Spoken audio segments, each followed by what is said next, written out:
noticiero del Poder Judicial. Hoy nos encontramos en el Tribunal Oral en lo Penal de Puente Alto, lugar donde se revisan las causas de las comunas de Puente Alto, San José de Maipo y Pirque. Desde acá los invitamos a conocer los titulares de esta edición.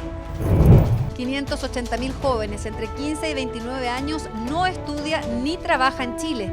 Autoridades temen que falta de oportunidades se traduzca en mayor delincuencia.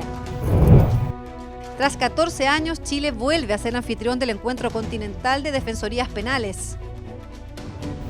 Actualmente hay más de 580.000 niní en nuestro país según la encuesta CACEN. Se trata de jóvenes de entre 15 y 29 años que ni trabajan ni estudian. ¿Puede esta cifra transformarse en un eventual problema de seguridad pública ligado a la delincuencia? Según datos de la encuesta CACEN, actualmente existen más de 580.000 jóvenes chilenos que no trabajan ni estudian. Se trata de los nini. Tienen entre 15 y 29 años y por la falta de oportunidades en educación, capacitación, trabajo u otros factores, no realizan ningún tipo de actividad. En primera instancia tenemos el aumento de la maternidad adolescente, ¿ya?, en las mujeres, ¿ya?, que desencadenaría obviamente esta generación nini. Por otro lado, tenemos la desmotivación que existe en el joven con las trayectorias ya sean educativas o laborales. El 72% de los nini corresponde a mujeres, mientras los varones suman más de 162.000 en todo el país. El 35% de los jóvenes que no desempeñan actividades educativas ni laborales provienen del quintil más pobre del territorio nacional. Esto puede desencadenar justamente la desmotivación o el desamparo que existe de los jóvenes con el mundo educativo o el mundo laboral. Sector juvenil que por opción no trabaja ni estudia. Pero, ¿qué ocurre con aquellos que no lo hacen por falta de oportunidades? Expertos señalan que la exclusión, sumado al escaso acceso a educación y trabajo, serían factores determinantes a la hora de delinquir. Sí me llama la atención profundamente que una proporción enormemente mayoritaria de particularmente adolescentes que se ven involucrados como infractores en el sistema penal, generalmente no tienen o muchas veces no tienen una escolaridad completa o han desertado del sistema escolar. Desamparo que no solamente puede generar focos delictivos, sino que también puede generar desencanto con respecto al sistema, lo que envuelve al sistema. Pese a no existir informes que relacionen este fenómeno con la delincuencia juvenil, el estudio de exclusión social de personas privadas de libertad de la Fundación Paz Ciudadana nos entrega algunas señales. De un total de 2.005 internos consultados para el análisis, un 26% se concentra entre los 18 y los 25 años. Aquí, nuevamente, la deserción o el escaso acceso al sistema escolar son factores preponderantes en materia de delincuencia. Hablando de una suerte de transmisión generacional, la mayoría de los padres, también de las personas que se encontraban en privada libertad, tenían a su vez educación básica incompleta, es decir, esta desescolarización o falta de escolarización se viene transmitiendo, intergeneracionalmente. Tarea pendiente para el Estado, que trata de revertir esta realidad con mayor acceso a educación, capacitación y empleo, de tal forma que estos jóvenes, sin ser objeto de prejuicios, tengan más oportunidades de desarrollo. Después de 14 años, Chile vuelve a ser anfitrión de un encuentro continental de defensorías penales, una instancia en que la Asociación Interamericana que agrupa estas entidades presentó 2 manuales para guiar el trabajo de los defensores a nivel penitenciario. Sobrepoblación, malas condiciones de higiene o la precaria atención a grupos vulnerables son algunos de los problemas que afectan de manera transversal a las cárceles de América Latina. En todos estos casos, la figura del defensor penal cobra especial importancia, ya que es él quien entrega asistencia jurídica a personas privadas de libertad. Conscientes de los desafíos que el sistema carcelario implica, representantes de los 21 países que conforman la Asociación Interamericana de Defensorías Públicas participaron de un encuentro organizado en Chile. Es un esfuerzo que desplegamos dentro de la institución porque nos parece muy relevante no solo los propósitos de la IDEF, sino que también el posicionamiento de Chile y de una de las instituciones del sector justicia que nos ven desde afuera, al menos, como líderes de los procesos de reforma a la justicia, tanto desde el punto de vista de su eficiencia como su eficacia. Pasaron 14 años desde la primera vez que Chile recibió a las defensorías públicas de la región. Hoy la asociación integró nuevos miembros y divide su trabajo en 3 instancias: la Asamblea General, el Consejo Directivo y el Comité Ejecutivo. Estos 2 últimos grupos sesionaron durante el encuentro, donde revisaron 2 manuales dirigidos a los más de 10.000 defensores de América Latina.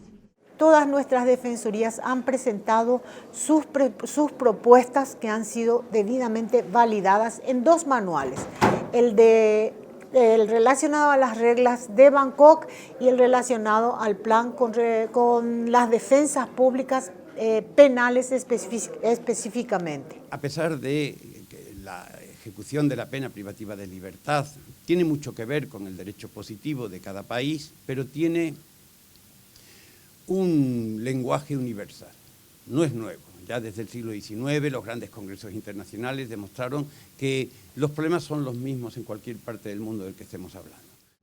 Los documentos financiados por el programa Eurosocial están dirigidos a potenciar el acceso a la justicia de grupos vulnerables. Además, son una guía para el resguardo de derechos fundamentales de la población penitenciaria, como el debido proceso y la presunción de inocencia, algo que según las autoridades participantes ha quedado por debajo de otras prioridades, como la percepción de seguridad de la ciudadanía. Gobernar es producir. Fue el lema que llevó a Juan Antonio Ríos a ser presidente en 1942. Su mandato se destacó por el desarrollo de las industrias en medio de la crisis que significaba la Segunda Guerra Mundial. Presionado por Estados Unidos, este abogado de profesión tomó parte en el conflicto al romper relaciones con los países del eje. En Nuestros Grandes Juristas revisamos la historia del segundo presidente radical de Chile. Me llamo Juan Antonio Ríos, soy hijo de Anselmo Ríos Gallegos. Miembro de la masonería y representante de la clase media laica, Juan Antonio Ríos nació en el año 1888 en el fundo de Huichicura. Desde muy joven apoyó las ideas radicales y en 1914 se recibió como abogado del curso fiscal de leyes de Concepción, actual Escuela de Derecho de la Universidad de Concepción, donde realizó su memoria sobre origen y desarrollo de la policía en Chile. Juan Antonio Ríos desde muy joven tiene una indicación o una dirección política muy marcada y justamente antes de terminar la escuela ya estaba justamente en las juventudes del Partido Radical, razón que de hecho él dirige las juventudes muy poco tiempo después ya de haber iniciado su carrera universitaria. En 1920 participó activamente en la campaña presidencial de Arturo Alessandri Palma y desempeñó un papel esencial en la zona sur del país y consolidó su protagonismo dentro del Partido Radical. Alessandri lo escogió como encargado de negocios y cónsul general en Panamá. Lo interesante en la figura de Juan Antonio Ríos y el resto de los radicales es que apoyaban mucho los movimientos de reformismo dentro de la política chilena, después de lo que había sido todo este movimiento parlamentario de mucha estancación e incluso esta amenaza golpista de lo que había significado Ibáñez. Alessandri en sus 2 gobiernos pasan a ser un ejemplo de renovación, cosa que llamó mucho la atención incluso del mismo Juan Antonio Ríos. En 1924 fue elegido diputado por Arauco, Lebu y Cañete en las elecciones parlamentarias de ese año. Además formó parte de la comisión designada que redactó la Constitución de 1925 y en 1926 fue reelegido como diputado. Ríos fue importante para llegar a la Constitución de 1925, en parte porque él participó dando dinero a los conspiradores del golpe de Estado en 1925, que permitió el regreso de Arturo Alessandri Palma a la presidencia. Y por lo mismo, que en ese tiempo Ríos era un alessandrista, él fue integrado en la comisión que redactó la nueva Constitución. Juan Antonio Ríos apoyó el gobierno de Carlos Ibáñez del Campo, lo que lo llevó a ser acusado de colaborar con la dictadura y fue expulsado del Partido Radical en diciembre de 1931. Posteriormente participó en los sucesivos golpes militares de esos convulsionados meses hasta fines de 1932. Ríos fue elegido de hecho presidente del radicalismo durante el periodo de Ibáñez y participó en la negociación para el llamado Congreso Termal, que significó no hacer elecciones, sino que todos los diputados y senadores serían elegidos a dedo. En el año 1941 volvió a ser escogido candidato radical para las elecciones presidenciales. Su lema "Gobernar es producir" lo llevó a ser electo presidente de la República el 1 de febrero de 1942 con un 55,93% de los votos. Enfrentándose un poco a lo que era el Gobernar es Educar de Pedro Aguirre Cerda, Juan Antonio Ríos establece las necesidades de fomentar lo que hace la industria local y en el fondo llevar Chile hacia lo que es la producción del nuevo siglo. Por medio de la Corporación de Fomento de la Producción, su gobierno continuó impulsando el desarrollo de las industrias. En 1943 creó la Empresa Nacional de Electricidad y en 1946 la Compañía de Aceros del Pacífico. Los primeros radicales habían establecido esta necesidad de industrializar el país. Juan Antonio Ríos la trata de continuar en medio de lo que es una lucha sindicalista bastante fuerte, recordemos que está en pleno proceso lo que fue los movimientos comunistas y socialistas, pero además el interés por seguir manteniendo un gobierno de centro. Durante su mandato debió soportar las presiones de Estados Unidos para romper con la neutralidad que hasta ese momento tenía Chile en la Segunda Guerra Mundial, una decisión que iba a tomar el 20 de enero de 1943. 2 años después iba a declarar estado de beligerancia con Japón, una medida que adoptó para que Chile cumpliera el requisito de declararle la guerra a un país del eje para ingresar a las Naciones Unidas. Juan Antonio Ríos quiso seguir la misma doctrina, y para él era una cuestión de dignidad nacional. Sin embargo, llegaron una serie de presiones a partir de Estados Unidos, a partir de también los partidos políticos internos de Chile, los socialistas, comunistas, inclusive su partido radical, puesto que ellos deseaban romper con el eje y participar de esta nueva oleada mundial a favor de la democracia. Juan Antonio Ríos no terminó su periodo de gobierno debido a un fatal cáncer. Tuvo que renunciar a su cargo en enero de 1946 y falleció el 27 de junio de ese mismo año. Fue el tercer presidente hasta ese momento que no terminó su mandato, junto a Juan Manuel Balmaceda y Pedro Aguirre Cerda. Actualmente 1.500 parejas han tomado hora en el registro civil para suscribir el acuerdo de unión civil. El nuevo régimen conyugal regulará aspectos patrimoniales, previsionales y el cuidado de los hijos entre parejas del mismo o distinto sexo. El acuerdo de unión civil permitirá que 2 personas que viven juntas celebren un contrato que regula los aspectos jurídicos propios de una vida afectiva en común de carácter estable y permanente. El acuerdo lo puede celebrar una pareja heterosexual, una mujer y un hombre, una pareja de 2 hombres o de 2 mujeres.